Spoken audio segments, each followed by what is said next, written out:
ایک 3 دجالی فتنے وہ ہیں کہ جو آج پورے گلوب کو انہوں نے اپنی لپیٹ میں لے لیا ہے، جیسے 3 لحاف ہیں جو لپٹے ہوئے ہیں اس کے گرد۔ نمبر 1 حاکم اللہ، اجی نہیں، ایک طرف رکھو اسے، حاکم ہم خود ہیں۔ فرعونیت، نمرودیت، یہ آج عوامی سطح پر آ گئی۔ عوام حاکم، وہ ایک آدمی کہا کرتا تھا، آج سارے عوام حاکم ہیں۔ قانون ہم بنائیں گے، ہم نہیں جانتے کسی وہی کے ذریعے سے آئے ہوئے قانون کو، ہم نہیں مانتے کسی خدا کی طرف سے دیے گئے قانون کو، ہم بنائیں گے قانون۔ We are the law makers, we are sovereign.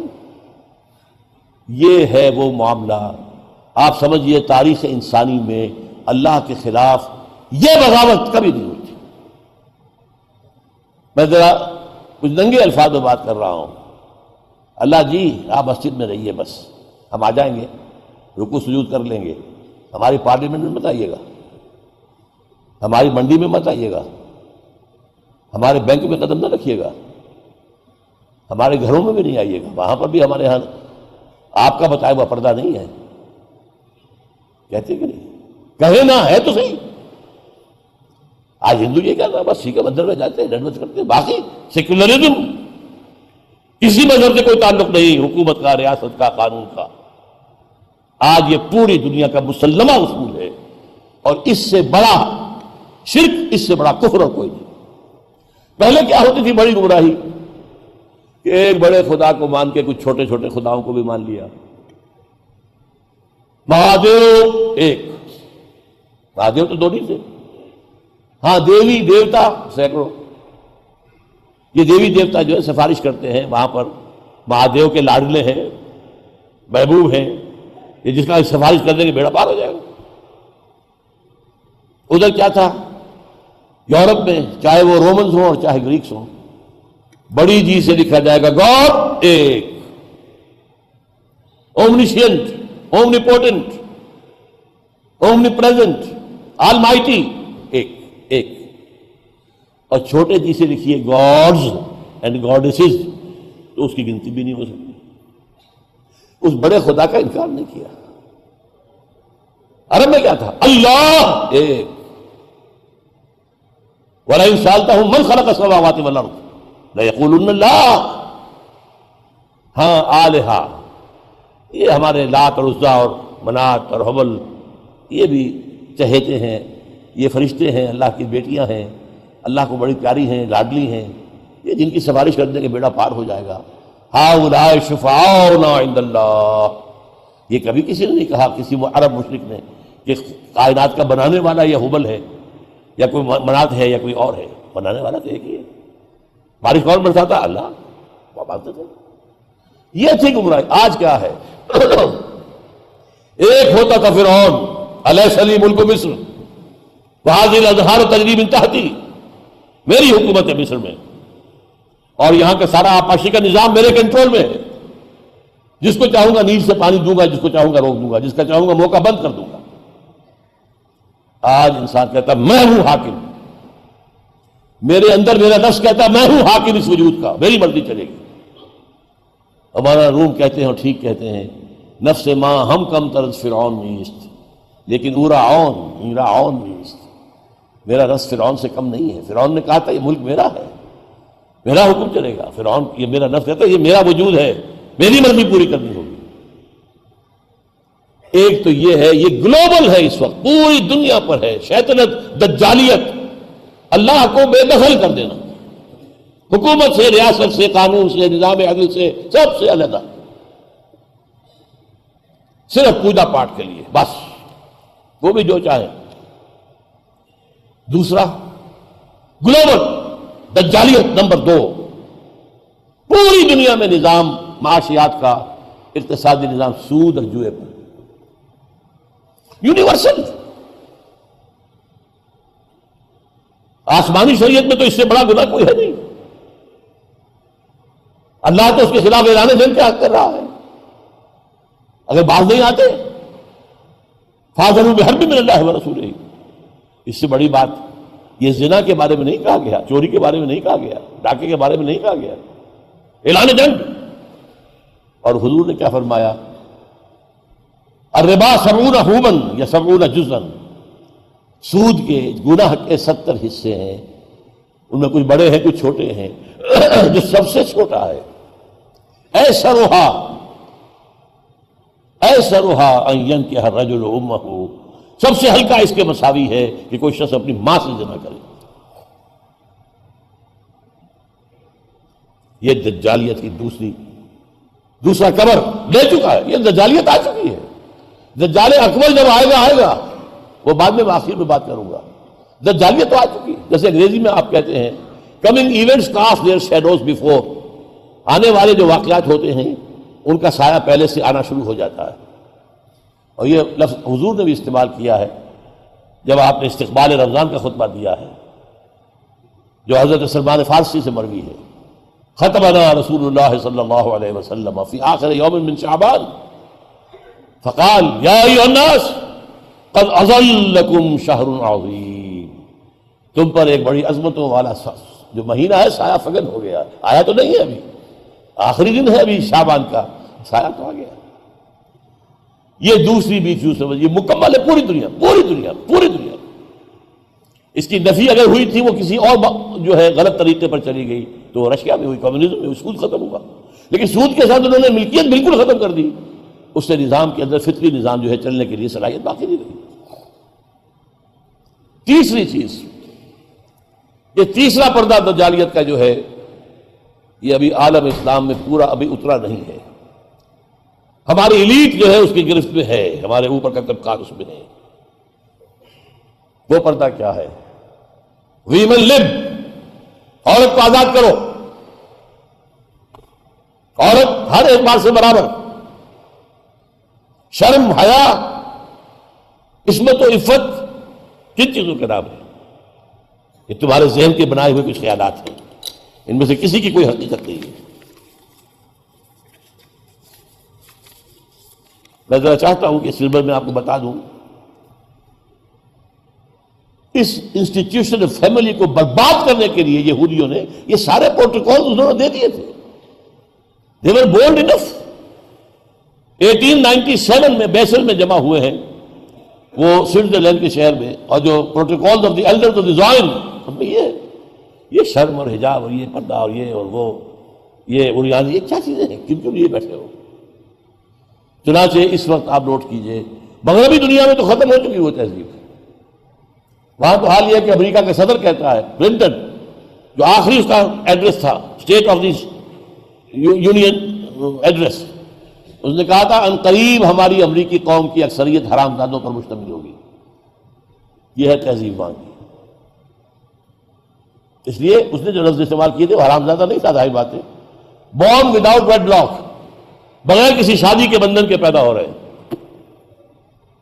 ساتھ رہ رہے ہیں، بچے ہو رہے ہیں، we are living together, we are not married. اور اکثر کا حال یہ ہے کہ انہیں اپنے باپ کا نام ہی پتہ نہیں۔ بچے کو لے جا کر آپ اسکول میں داخل کراتے تھے شروع میں تو لکھتے تھے نا فارم پہ اس کا نام یہ، اس کے باپ کا نام یہ، اس کی تاریخ پیدائش یہ ہے، وہاں پتہ چلا کہ باپ کا نام تو پتہ ہی نہیں، تو وہ خانہ ہی نکال دیا انہوں نے، ماں کا نام لکھا، خانہ ہی نہیں۔ زنا کوئی برا کام ہے ہی نہیں، ہاں بھینا بالجبر جو ہے وہ غلط ہے، ود کانسنٹ ہو بالکل ٹھیک ہے، ہاں مائنر سے نہ کیا جائے، نابالغ بچی سے نہ ہو، لڑکے سے نہ ہو۔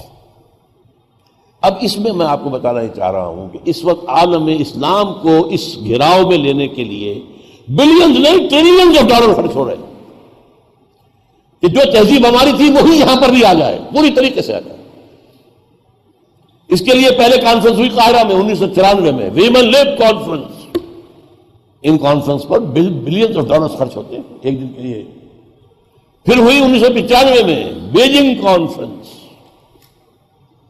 پھر 5 سے 9 جون 2000 میں ہوئی نیو یارک میں، یو این او کی جنرل اسمبلی کے تحت ہوئی ہے بیجنگ +5 کانفرنس، جس کا نام کیا ہے؟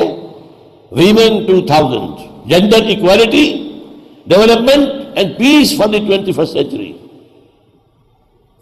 اس میں طے کیا کیا گیا ہے؟ جو ڈاکومنٹ تیار کیا گیا تھا اپریل 2000 میں ہومو سیکسولیٹی جو ہے، ہم جنس پرستی، اسے نارمل سمجھا جائے، اب نارمل نہ سمجھا جائے. ہم جنس شادیوں کو مانا جائے، ریکگنائز کیا جائے، رجسٹر کیا جائے. دو مردوں کی شادی، ایک مرد شوہر، دوسرا مرد بیوی. دو عورتوں کی شادی، ایک عورت شوہر، ایک عورت بیوی. ہو رہا ہے. سب سے آگے اسکینڈینیوین کنٹریز نکل گئی تھی، اس کے بعد جو ہے برطانیہ، پھر اب امریکہ کی بہت سی ریاستیں وہاں رجسٹریشن ہو رہی ہے. عورت گھر کا کام کرنے سے انکار کر سکتی ہے، کرے تو ویج مانگ سکتی ہے اپنے شوہر سے. حمل اور وضع حمل کی تکلیف برداشت کرنے کا بھی ہرجانہ مانگ سکتی ہے. شوہروں کی خواہش جو ہے جنسی پوری کرنے میں طبیعت آمادہ نہ ہو اور انکار کرے اور شوہر مجبور کرے، it will be called marital rape. یہ زنا شمار ہوگا. اور جنہیں تم پروسٹیٹیوٹس کہتے ہو، یہ لفظ اپنی ڈکشنری سے نکال دو. They will now be called sex workers. مزدور ہے، جنسی مزدور ہے. ایک مرد ہے، اپنے جسم کی طاقت استعمال کر رہا ہے، کسی کھود رہا ہے، اونٹیں ڈھو رہا ہے، شام کو لیتا ہے نا 100-200 جو بھی روپیہ لیتا ہے. ایک عورت نے بھی اپنے جسم کا ایک حصہ استعمال کیا پیسے لیے. تم کون ہوتے ہو روکنے والے؟ They are respectable sex workers. وراثت اور طلاق کے معاملے میں بالکل برابر. یہ پہلی دو کانفرنسیں جو تھی، قاہرہ کانفرنس اور بیجنگ، اس میں کچھ مسلمان ممالک جو ہے وہ کچھ ریلیکٹنٹ تھے کہ نہیں، اس حد تک نہیں جانا چاہیے. We won't be able to sell these things to our country. اپنے ملک کے لوگوں کو اسے بڑھوا نہیں سکیں گے. تو یہ 2000 میں کہا گیا کہ جو مسلمان ممالک اس کے خلاف اقدام کریں گے ان کے خلاف سینکشنز لگا دی جائے گی. اس کا نام دیا گیا the social engineering program of the United Nations. حضرت فاطمہ کو تو وداع کرانے کے لیے حضرت علی گئے بھی نہیں تھے. ان کے ہاتھوں بلبل پلاؤ کھانا بے غیرتی ہے. وہ گئے اپنی ذرا لے کر بازار میں آواز لگائی، حضرت عثمان نے خرید لیا. یہ جہیز نہیں تھا، یہ خالص ہندوانہ تصور ہے. ادا ہو جائے گا. آپ نے قبول کیا؟ قبول کیا. ایک گاؤں سے جا رہے ہیں، دوسرے گاؤں سے بیٹی لے کر آنی ہے اور بیٹی کے ساتھ جہیز آنا ہے، اور راستے میں ڈاکو جو ہیں وہ لوٹ سکتے ہیں، تو یہاں سے جتھا لے کے جانا ہوگا. لہذا وہ جتھا بندی کر کے بارات جا رہی ہے. اب وہ جا کر جنج گھر جو بنے ہوئے ہیں وہاں پر ٹھہر رہی ہے. 2 دن 3 دن عیش کر رہے ہیں، کچھ چھرے اڑا رہے لڑکی والوں کے پیسے پر. پھر وہ مال غنیمت سے گدے پھدے واپس آ گئے. لہٰذا وہ جتھا حفاظت کرتا تھا. یہ سارا ہندوانہ تصور، اسلام سے کوئی تعلق نہیں. تو نمبر 1 نکاح مسجد میں. نمبر 2 کوئی دعوت طعام ہی نہیں، کوئی بھی نہیں، نو انٹرٹینمنٹ واٹس ایور لڑکی والوں کی طرف سے. اجتماع جانبین مسجد میں، کہیں سے ڈسپرس. حضرت فاطمہ کو تو وداع کرانے کے لیے حضرت علی گئے بھی نہیں تھے. نکاح کے بعد کچھ خواتین حضرت فاطمہ کو لے کر دوسرے میں چھوڑ آئی تھی جا کر، جو ایک انصاری صحابی نے حضرت علی کو دیا تھا، ورنہ ان کے پاس کچھ بھی نہیں تھا. 3 باتیں ہو گئی. چوتھی بات ولیمہ جو ہے اس کی تاکید ہے. یہی وجہ ہے کہ جب یہ شادی پر مکمل پابندی لگائی گئی تھی، میں نے اشتہار دیا تھا کہ ولیمہ پر پابندی نہیں ہونی چاہیے. لڑکی والے کے ہاں تو آپ سوچئے، جو دلیل میں نے دی اس کی نفی میں نفسیاتی دلیل بہت بڑی ہے. لڑکی والے کے ہاں ویسے تو لفظ شادی، خوشی، وہاں بھی شادی یہاں بھی شادی. لڑکی والے کے ہاں خوشی نہیں ہوتی. اس کے گھر سے لخت جگر نور چشم نکل کر جا رہی ہے، کیسے خوشی ہوگی؟ مائیں رو رہی ہوتی ہیں، انہیں غشی پڑی ہوتی ہے جب بچیاں نکل رہی ہوتی ہیں. بہن بھائی رو رہے ہوتے ہیں، باپوں کی آنکھوں کے اندر بھی آنسو آئے ہوتے ہیں، نمی آئی ہوتی ہے. میں نے بھی 5 بیٹیاں رخصت کی اپنے گھر سے اور آنکھوں میں نمی آئی جائے. couldn't withhold my tears. پھر یہ صرف یہ تو ہوتا ہے کہ ایک ذمہ داری کا بوجھ تھا، آج اتر گیا. اسے آپ انگریزی میں سائی آف ریلیف کہہ سکتے ہیں. بس کوئی خوشی نہیں. اس کی مثال میں دیا کرتا ہوں کہ کوئی جانور اگر قربانی کے لیے 10-15 دن پہلے آپ لے لیں، وہ بکرا کو مینڈھا، اور بچے اس کے ساتھ ہل جاتے ہیں، پھر کھلاتے ہیں، لے جاتے ہیں، چلاتے ہیں، تو پھر وہ عید کے دن جب آپ اسے قربان کرتے ہیں تو بچے پچھاڑے کھا رہے ہوتے ہیں، رو رہے ہوتے ہیں. اتنا لاڈ اس جانور سے ہو جاتا ہے. تو یہ نور چشم لخت جگر گھر سے نکل رہی ہے، 18-20 برس رہی ہے آپ کے گھر میں آ جا رہی ہے. ٹھیک ہے، سائی آف ریلیف ہے، لیکن اندیشہ بھی ہوتا ہے. ذہن میں رکھیے ہمیشہ ہوتا ہے. پتہ نہیں بیل منڈے چڑھے نہ چڑھے، موافقت مزاج کی ہو نہ ہو، نئے ماحول میں جانا ہے، ایڈجسٹمنٹ ہو نہ ہو، اپنی حد تک پورا اطمینان کر لیا ہے، دیکھ لیا ہے، سوچ بچار کر لیا ہے، لیکن کیا کہا جا سکتا ہے؟ ایک بالکل یوں سمجھیے کہ ایک نیا ماحول ہے، نئی جگہ جا رہی ہے، لہٰذا وہ اندر ہی موجود ہوتا. لہٰذا واقعتاً لڑکی والوں کے ہاں خوشی کا موقع نہیں ہے. ان کے ہاتھوں پلاؤ کھانا بے غیرتی ہے. ہاں لڑکے والے کے ہاں خوشی ہے، اس کا گھر آباد ہوا ہے، اور اسے حکم دیا حضور نے اولنو ولو بشاۃ، ولیمہ ضرور کرو چاہے تمہارے پاس ایک ہی بکری ہو. وہ ایک ہی بکری در حقیقت ان کے ہاں مفلسی کی سب سے بڑی شکل ہو سکتی تھی، لیکن بھیڑیں بکریاں پالنا تو ان کا پیشہ تھا. تو کہ وہ ایک ہی بکری پالنا بہت ہی غریب ہے، فرمایا اسی کو ذبح کرو، کھانا کھلاؤ اپنے دوستوں کو، اپنے احباب کو، سیلیبریٹ کرو. سیلیبریشن تمہارے ہاں ہونی چاہیے، مرد کے ہاں، لڑکے کے ہاں. پھر اس میں بھی اس قدر حضور صلی اللہ علیہ وسلم کی تعلیم کے اندر دیکھیے توازن ہے. فرمایا، یہ مسلم شریف کی روایت ہے جو میں آپ کو سنا رہا ہوں، عن عبد اللہ بن عمر رضی اللہ تعالی عنہ ان النبی صلی اللہ علیہ وسلم قال اذا دعی احدکم الی الولیمۃ فلیجب، جب تم میں سے کسی کو ولیمے کی دعوت دی جائے تو ضرور جائے. اور ایک اور حدیث ہے ابو ہریرہ سے رضی اللہ تعالی عنہ کہ حضور نے فرمایا شر الطعام طعام الولیمہ، ولیمے کا کھانا برا کھانا ہے. کیوں؟ اس میں غریبوں کو نہیں بلایا جاتا، بلکہ غریبوں کو تو دھکے دیے جاتے ہیں. آپ دیکھتے ہیں بڑے بڑے لگے ہوتے ہیں ٹینٹ، اور وہاں پر اندر جو کچھ ہو رہا ہوتا ہے، کھانا ضائع بھی ہو رہا ہوتا ہے، غریب کو تو کسی کو داخل نہیں ہونے دیں گے نا. اور ہے بھی نہیں، وہ مسلی کھلانے کے لیے تو نہیں ہے نا، وہ تو اپنے اعزاء رشتہ دار احباب ان کو اپنی خوشی میں شریک کرنے کے لیے. تو حضور نے فرمایا شر الطعام طعام، لیکن اس کے باوجود من لم یجب الدعوہ فقد عصى الله ورسولہ، جو شخص ولیمے کی دعوت قبول نہیں کرے گا اس نے گویا کہ اللہ اور اس کے رسول کی نافرمانی کی. اب آپ سوچئے اس نبی نے ہمیں اتنی تفصیل سے ہدایت دی دعوت ولیمہ کی، اگر لڑکی والوں کے یہاں کسی دعوت کے اندر کوئی خیر ہوتا ذرہ بھر تو کیا حضور ہمیں اس سے محروم رکھتے صلی اللہ علیہ وسلم؟ تو چوتھی بات جو میں نے عرض کی کہ ولیمہ کیا جائے، ہاں البتہ ون ڈش کی پابندی لگائی جا سکتی ہے، بالکل لگائی جا سکتی ہے. اسراف اور تفریط کو روکا جا سکتا ہے. اسراف کسے کہتے ہیں؟ اسراف کہتے ہیں ضرورت کی جگہ پر ضرورت سے زائد خرچ کرنا. آپ اپنے گھر کے کھانے میں بھی ایک سے زیادہ ڈش پکانا، ایک سے زیادہ کھانا حضور کے نزدیک نہایت ناپسندیدہ. ضرورت ہے پیٹ بھرنے کی، ایک سالن روٹی سے بھی ہو جاتا ہے، آپ نے 4 5 پکا رکھے، یہ اسراف ہے. اسی طریقے سے اگر دعوت کے اندر بھی ون ڈش کی پابندی ہو تو بالکل ٹھیک ہے، اس کے اندر کوئی حرج نہیں. لیکن یہ کہ اس میں اب جو کیا گیا ہے کہ میٹھے کی پابندی، بالکل یہ صحیح نہیں. میٹھا حضور کو بہت محبوب تھا، پسند تھا. تو اس میں یہ کہ ایک ڈش میٹھے کی، یہ دیکھیں 3 4 ڈشیں، دال کا حلوہ بھی ہے، گاجر کا حلوہ بھی ہے، اور فلاں بھی ہے، اور فلاں بھی ہے، اور پھر کھیر بھی ہے. لہذا ولیمے کی اجازت ہونی چاہیے. اور ظاہر بات ہے کہ ہر شخص اپنی سطح کے مطابق کرے گا، اور وہ آدمی بھی بلائے گا، جو کم ہی بلا سکتا ہے وہ کم بلائے گا، جو زیادہ بلا سکتا ہے زیادہ بلائے گا. اس کے اوپر بھی کوئی خاص پابندی لگانے کی ضرورت نہیں ہے. لیکن ظاہر بات ہے جو میں نے ایک بات کی ہے، اس سے شادی بیاہ کے اخراجات کا ایک حصہ تو بالکل ختم ہو گیا نا. لڑکی والوں کی طرف سے تو زیرو ہو گئے، نہ کوئی سیلیبریشن، نہ کوئی دعوت، نہ کوئی خیمے لگانے کی ضرورت، نہ کچھ اور ریسیپشن، کچھ نہیں، ویسے بالکل زیرو.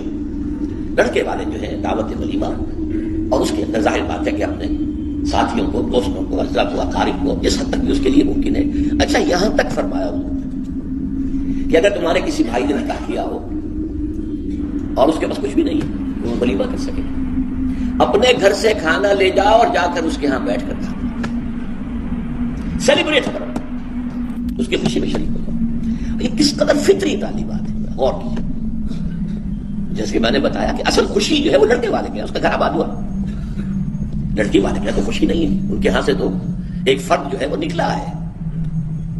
اچھا اب آئیے 5ویں چیز، جہیز کی جڑ کاٹی جائے. اگرچہ میں نے جو عہد لیا تھا، یہ 10 جنوری 1975 کا میرے پاس یہ ایک نقطہ ہے موجود لکھا ہوا. ہمارے ایک ساتھی تنظیم کے ہوتے تھے محمد علی ورد، ان کی شادی پر میں نے جو خطبہ دیا تھا، پھر میں نے مسجد خضرا میں لوگوں کو کھڑے ہو کر ہاتھ اٹھوا دیے تھے کہ اس کی پابندی کرنی ہوگی. انہوں نے ہاتھ اٹھائے تھے. اس میں نے اس کو شامل نہیں کیا تھا. یہ جہیز کا معاملہ جو ہے یہ ذرا ہمارے معاشی نظام کے ساتھ وابستہ ہے. اس میں کوئی ڈیمانڈ اینڈ سپلائی کا معاملہ بھی ہے. یہ آسانی سے ختم ہونے والی لعنت نہیں ہے۔ اس وقت ہم نے صرف ایک پابندی لگائی تھی کہ اس کی نمائش نہ ہو، بلکہ یہ ہے کہ آپ کو جو کچھ دینا ہے 2 دن پہلے بھیج دیجیے لڑکے والے کے، یا 2 دن بعد میں بھیج دیجیے، نمائش نہ ہو کہ غریبوں کو یہ احساس نہ ہو کہ فلاں کی بیٹی تو یہ کچھ لے کر گئی ہے اور یہ کہ میرے پاس کچھ بھی نہیں ہے دینے کے لیے۔ یہ جو احساس محرومی ہے آپ نوٹ کیجئے۔ میں نے آپ کو بتایا اسراف کہتے ہیں ضرورت کی جگہ پر ضرورت سے زیادہ خرچ کرنے کی، اور تبذیر کہتے ہیں بلا ضرورت خرچ کرنے، صرف نمود و نمائش کے لیے، اپنی دولت کے مظاہرے کے لیے، اپنی دولت مندی کی دھوس جمانے کے لیے۔ پوری کوٹھی جو ہے قمقمہ بنی ہوئی ہے، ہر جگہ پر ہر درخت کے ہر پتے کے ساتھ بلب لگا ہوا ہے، معلوم ہو جگمگ جگمگ جگمگ ہو رہی ہے، بڑے عمدہ لباس سفید براق پہنے ہوئے جو پہرے ہیں وہ کھانے ڈشیں لیے ادھر ادھر جا رہے ہیں۔ یہ جو کچھ ہے اسراف، اور اس کے بعد تبذیر کے بارے میں تو فرمایا اسراف کے لیے تو صرف یہ کہا تسرفوا لا تسرفوا، اسراف نہ کرو، کلوا واشربوا ولا تسرفوا، کھاؤ پیو اسراف نہ کرو۔ لیکن تبذیر کے بارے میں فرمایا ان المبذرین کانوا اخوان الشیاطین، یہ مبذر جو ہیں یہ تو شیطانوں کے بھائی ہیں۔ کیوں؟ کافی عرصے تک میرا ذہن اس پر اڑا رہا کیوں تشبیہ دی گئی؟ پھر بات کھلی سورہ مائدہ میں جا کر شراب کی حرمت کے ضمن میں الفاظ آئے انما یرید الشیطان ان یوقع بینکم العداوۃ والبغضاء فی الخمر والمیسر، یہ شیطان یہ چاہتا ہے مسلمانوں کہ تمہارے اندر آپس میں بغض اور دشمنی پیدا کر دے شراب کے ذریعے اور جوئے کے ذریعے۔ شیطان چاہتا ہی ہے اس شیطان کا حربہ لوگوں کے دلوں کو پھاڑ دینا، کلاس کانشسنس پیدا کر دینا، محرومین اور مترفین کے علیحدہ کرتے ہو جائے، اور پھر لڑیں گے ٹکرائیں گے لوگ۔ اور یہی کام اس میں ہے، جس گھر میں لڑکی کی شادی پر اس طریقے سے پیسہ جو ہے بہایا جا رہا ہے پانی کی طرح، وہاں کوئی شوفر بھی ہے، ان کا ڈرائیور، کوئی پہرے دار بھی ہے، کوئی خانسامہ بھی ہے، اس کی بیٹی بیٹھی ہوئی ہے بوڑھی ہو رہی ہے، وہ ہاتھ گلے نہیں کر سکتا، اس کے دل کے جذبات کیا ہوں گے اس وقت؟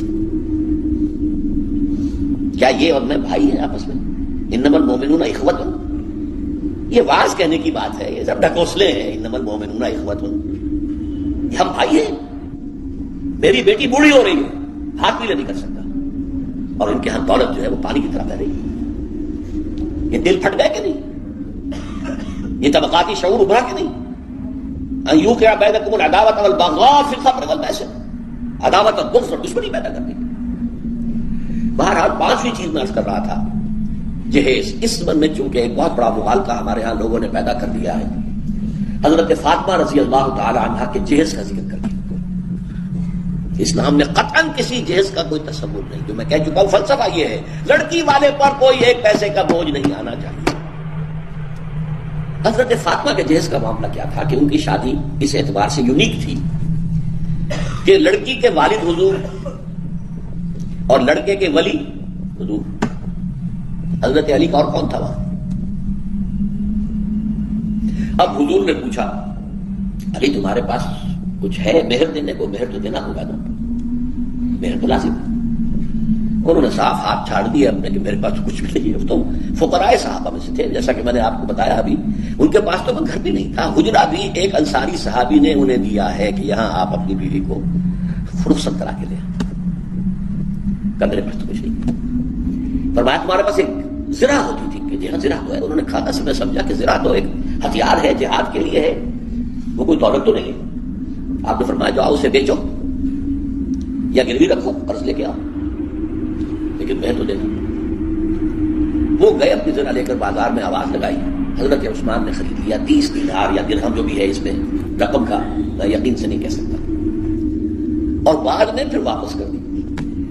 اس وقت اگر ویسے ہی دیتے 30 دینار یا 30 درہم تو حضرت علی کی جو غیرت ہے خودی ہے اس پر بوجھ پڑتا کہ اس نے مجھے خیرات دی، اس وقت تو خرید لی تاکہ کوئی بولے نہ، میں نے زرہ بیچی ہے بیچ لی، بعد میں واپس کر دی ہدیہ کر دی، آپ کی زرہ واپس۔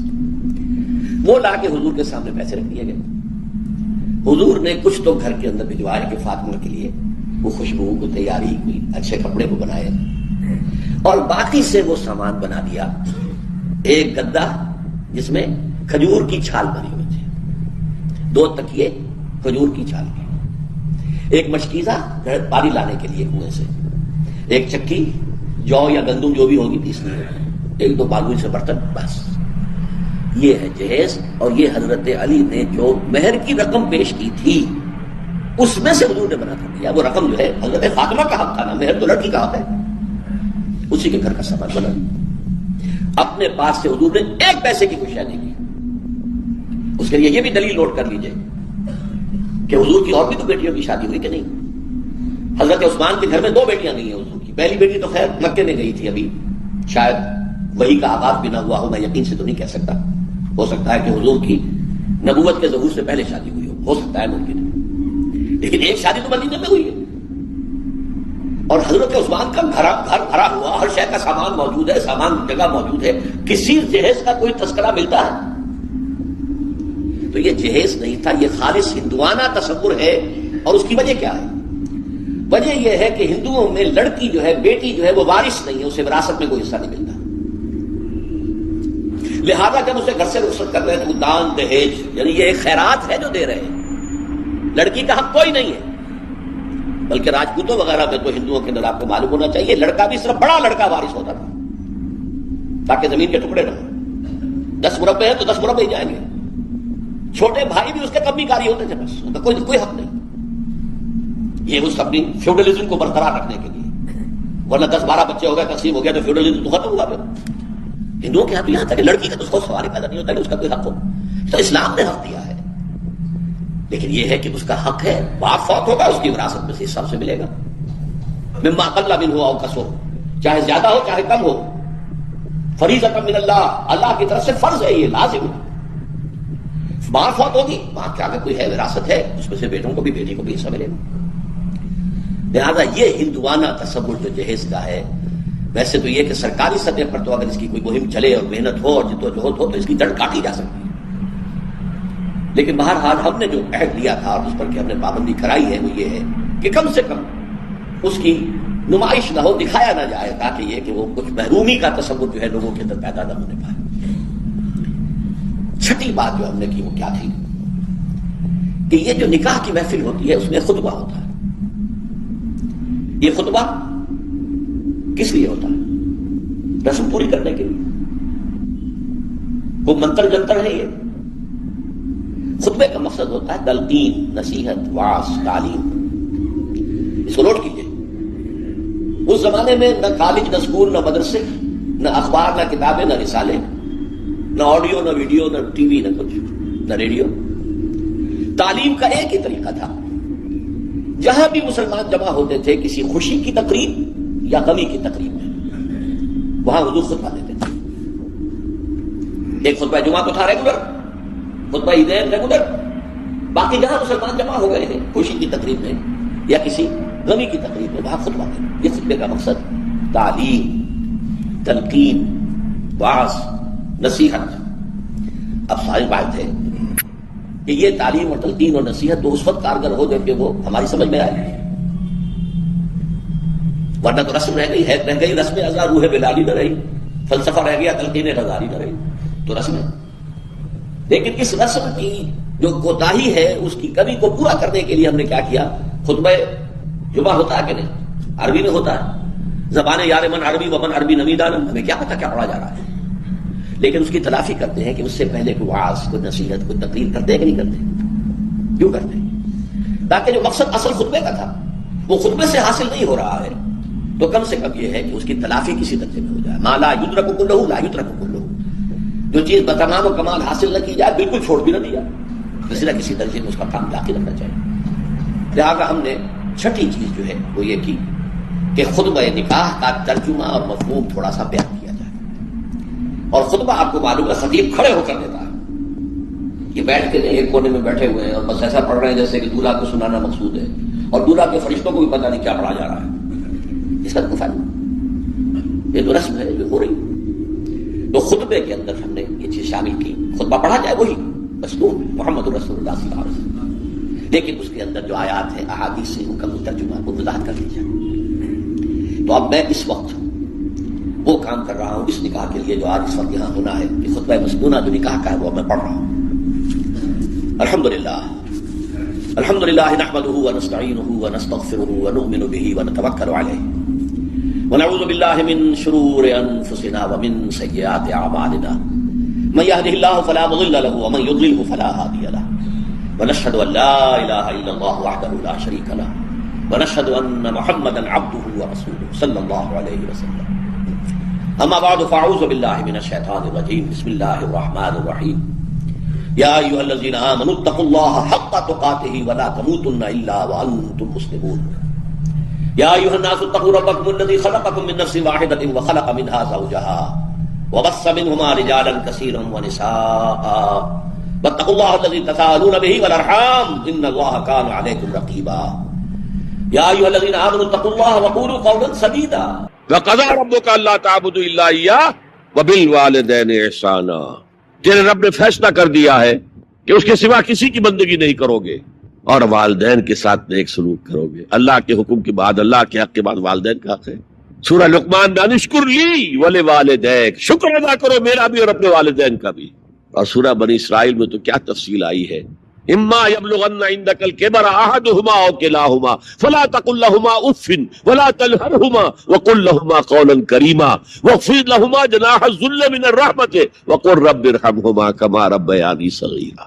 اگر تمہارے والدین میں سے ایک یا دونوں تمہارے پاس بڑھاپے کی عمر کو پہنچ ہی جائیں، انہیں کبھی اف تک نہ کہنا، دل نہ توڑنا ان کا، چھاتی چوڑی کر کے بات نہ کرنا، کندھے جھکا کر بات کرنا، ادب سے گفتگو کرنا۔ قل لہما قولا کریما واخفض لہما جناح الذل من الرحمہ، اپنے کندھوں کو جھکا کر رکھنا، اور پھر کہنا اللہ سے دعا کرنا رب ارحمہما کما ربیانی صغیرا، پروردگار میرے ان والدین پر رحم فرمائیو جیسے کہ انہوں نے مجھے پالا تھا جبکہ میں چھوٹا سا تھا۔ تو خاندان کے نظام کو مستحکم کرنے کے لیے 3 ڈائمنشنز ہیں، جیسے ایک کمرہ ہے، چوڑائی ہے، لمبائی ہے، اونچائی ہے۔ پہلے تو شوہر اور بیوی کے درمیان بانڈ آف لو، اب یہ شوہر اور بیوی پیرنٹس بن گئے ہیں، والدین بن گئے، اولاد آ گئی۔ سیکنڈ ڈائمنشن ایڈ ہو گئی، ادب، عزت، اور بہن بھائی ہے اخوت، جس کو کہ وہ کہہ رہا ہے جی ویلز بھی فریٹرنٹی، خاندان کا ادارہ مستحکم۔ یہاں ایک نقطہ اور بیان کر دوں، لیگل لیول پر بیوی کے حقوق کم ہیں شوہر کے زیادہ، الرجال قوامون علی النساء، سیدھی سیدھی بات ہے، اور ہمیں ڈٹ کر کہنا چاہیے اس سے زیادہ معقول بات کوئی نہیں۔ کسی ادارے کے 2 سربراہ برابر کے اختیارات والے نہیں ہو سکتے، لیکن اخلاقی طور پر جو ماں کا حصہ ہے، باپ کا حصہ اس سے 1/3 ہے۔ قرآن مجید میں آیا ہے نا، حملتہ امہ وہنا علی وہن وفصالہ فی عامین ان اشکر لی ولوالدیک، اسے اٹھائے رکھا اس کی ماں نے اپنے پیٹ میں، کمزوری پر کمزوری جھیل، کمزوری تو ہو رہی ہے، اس کا خون چوس رہا ہے، اندر جھوک جو ہے وہ چوس رہی ہے خون اس کا، اور سب ماؤں کو تو اتنی نرشمنٹ موجود نہیں ہوتی کہ آپ پریگننسی میں اس کے لیے ضروری نرشمنٹ فراہم کر دیں۔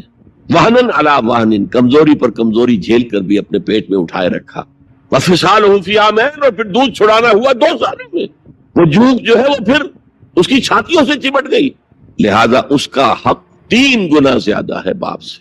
ایک صحابی حضور سے پوچھتے ہیں حضور میرے حسن سلوک کا اولین مستحق کون ہے؟ فرمایا تمہاری والدہ۔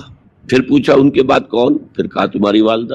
پھر پوچھا ان کے بعد کون؟ پھر کہا تمہاری والدہ۔ پھر پوچھا ان کے بعد کون؟ تو کہا تمہارے والد۔ 3 درجے۔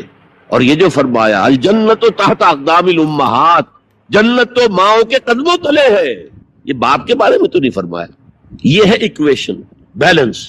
اسلام قسط کی بات کرتا ہے، انصاف کی بات نہیں کرتا۔ انصاف تو یہ کہ آدھی روٹی ادھر دے دو آدھی ادھر دے دو، انصاف ہے، یہ اچھی چیز ہے۔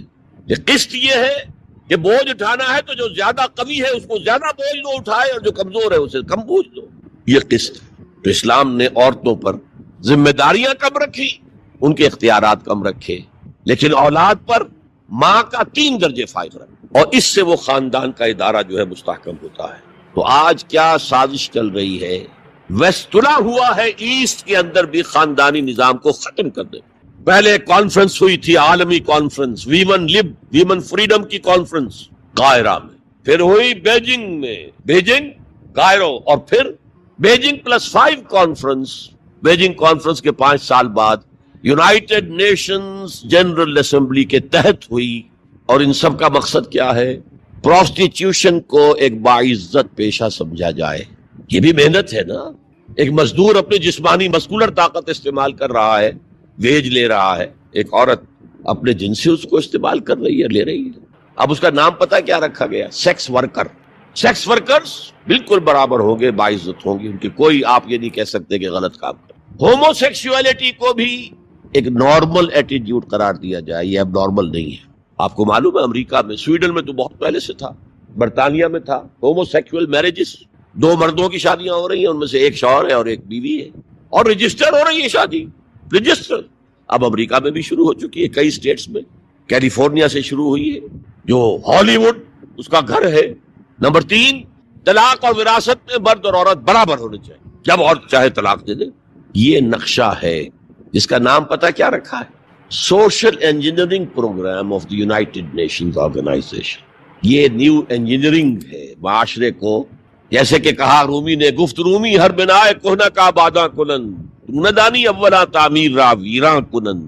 رومی نے کہا کہ جب بھی کبھی کوئی نئی تعمیر کرنی ہو تو پچھلی تعمیر کو گرانا پڑتا ہے. یہ نئی سوسائٹی کی انجینئرنگ کیسے ہوگی جب تک کہ پرانی سوسائٹی ختم نہ ہو؟ عظیم فتنہ ہے یہ social engineering program of the United Nations organizations general assembly.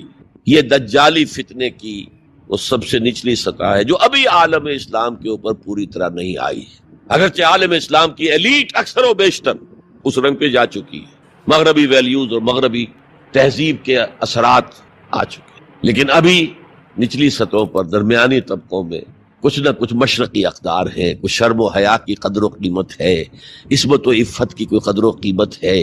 اور اصل میں یہ یہودی پروگرام ہے، تمام انسانوں کو حیوان بنا دو، اور حیوانوں کو ایکسپلائٹ کرنا ہمارا حق ہے. انہوں نے جو نام دے رکھا ہے پوری دنیا کو، گوئمز اینڈ جینٹائلز. یہ جو ان کی کتاب تالمود ہے، یہ تورات کی باتیں نہیں جو میں بتا رہا ہوں، ان کی تالمود جو کہ فقہ کی کتاب سمجھ لی، اس میں لکھا ہے کہ جب سوائے ہمارے فل ہیومن بینگ صرف ہم ہیں، باقی سب یہ اپنا انسان کا حق ہے. گھوڑے کو تانگے میں جوتیں گے بگی میں، ہمارا حق ہے. بیل کو آپ جوت دیں گے ہل میں، حق ہے.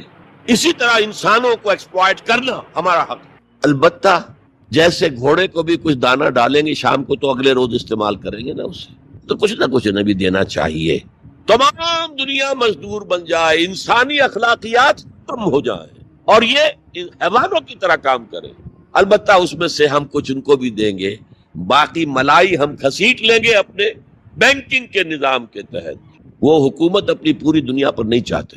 اصل میں یہ بات آئی گئی ہے تو عرض کر دوں، وہ کلونیلزم ختم ہو چکا ہے کہ انگریز یہاں آیا تھا اور ڈچ کہیں پہنچ گئے تھے، انڈونیشیا، سماٹرا، جاوا، اور کہیں فرانسیسی آ گئے تھے، شام پر اس کا اور الجزائر پر اس کا قبضہ تھا. یہ تھا ڈائریکٹ کلونیلزم. اب اس میں ہوتا کیا تھا؟ وقتاً فوقتاً بغاوتیں اٹھتی تھیں، لوگ مارتے تھے ان کو، یہ ان کو مارتے تھے. انہوں نے کہا یہ بستر تو لپیٹ دو، ایک نیا کلونیلزم شروع کر دو. ورلڈ بینک 1950 میں قائم ہو گئے. ہمیں آم کھانے ہیں، پیڑ گرنے سے کیا فائدہ؟ براہ راست حکومت کریں گے تو ریزنٹمنٹ ہوگی، وہ ہمیں ماریں گے، ہمیں بہت خرچ کرنا پڑے گا انہیں دبانے کے اوپر. کیا ضرورت ہے؟ پوری دنیا کو ایک گلوبل اکانومی کے شکنجے میں لے آؤ. World Bank and IMF، International Monetary Fund, ان کے شکنجے میں کس لو، بس سب کام کریں، وہ بھی کھائیں، کچھ کھائیں تبھی تو اگلے روز کام کر سکیں گے. لیکن یہ کہ ہم کھینچ لیں گے. وہ جو سونے کی چڑیا تھی، اگر ہم ایسے ہی سونا کھینچ لیں اپنے گھروں میں بیٹھے ہوئے تو ہمیں کیا ضرورت ہے وہاں جائیں اور ان کو ماریں اور وہ ہمیں ماریں. یہ ہے یہود کا سوچ. ہاں، گریٹر اسرائیل وہ بنانا چاہتے ہیں. اور ایک ہی سبب ہے عراق پر حملے کا، ایک ہی سبب. It's the beginning of coming into existence of greater Israel. Sharon نے کہہ دیا تھا، یاد ہوگا شاید، ان قریب عراق پر ہمارا قبضہ ہوگا. گریٹر اسرائیل میں عراق شامل ہے. پہلے کہتے تھے دریائے فرات تک، اب کہتے نہیں، دریائے دجلہ تک، ٹائگرس تک، یوفریٹ سے آگے بڑھ کر تاکہ سارا جو بھی زرخیز دوآبا ہے وہ بھی ہمارے قبضے میں آ جائے. تو یہ تیسرے لیول کے اوپر جب انسان حیوان بن جائے، جب اس کو کوئی فرق کرنے کی ضرورت نہ ہو کہ یہ بیٹی ہے اور یہ بیوی ہے، کیا ضرورت ہے؟ حیوان کو فرق کرتے جب ہم بھی حیوان ہی ہیں. ڈارون کے نظریے نے حیوان بنا دیا تو حیوان کو فرق کرتا ہے ماں بیٹی اور بیوی میں. ہم نے خامخواہ اپنے اوپر قدغنیں لگا رکھی ہیں. گو ہے، جس طرح بھی چاہو اپنی سیکشول ارتھ کو پورا کرو. زنا تو ان کے ہاں پہلے بھی جرم نہیں تھا، زنا بالجبر جرم تھا. اس تیسرا معاشرتی اور سماجی نظام کا معاملہ ہے کہ جو اس وقت ان کا ٹارگٹ ہے. اسی لیے میں نے اسے اپنی آج کی پوری گفتگو کا عنوان بنایا. سمجھے کیا خطرات آ رہے ہیں، اپنی قدروں کی طرف پلٹے. اس دور میں سب مٹ جائیں گے، ہاں باقی وہ رہ جائے گا جو قائم اپنی راہ پہ ہے اور پکا اپنی حق کا. ترتیب میں نے کہا تھا الاقرب فالاقرب، الاقرب فالاقرب، سب سے پہلے ذوی القربیٰ، اور اس میں اکثر و بیشتر ہم سے کوتاہی ہو. دور دراز کے لوگوں کے ساتھ نیکی ہو رہی ہے. سگے بھائی کی بیوہ اور یتیم بچے جو ہے وہ محروم ہیں. انہوں نے اس وقت یہ کر دیا تھا، یہ کر دیا تھا. ظاہر بات ہے کہ رشتہ داروں سے تو شکایتیں ہوتی ہیں، یہ تو ہمیشہ ہمارے مخالف رہے جی، ان کی ہم کیسے مدد. اگر تو اللہ کے لیے دینا ہے تو پیسہ ان کا.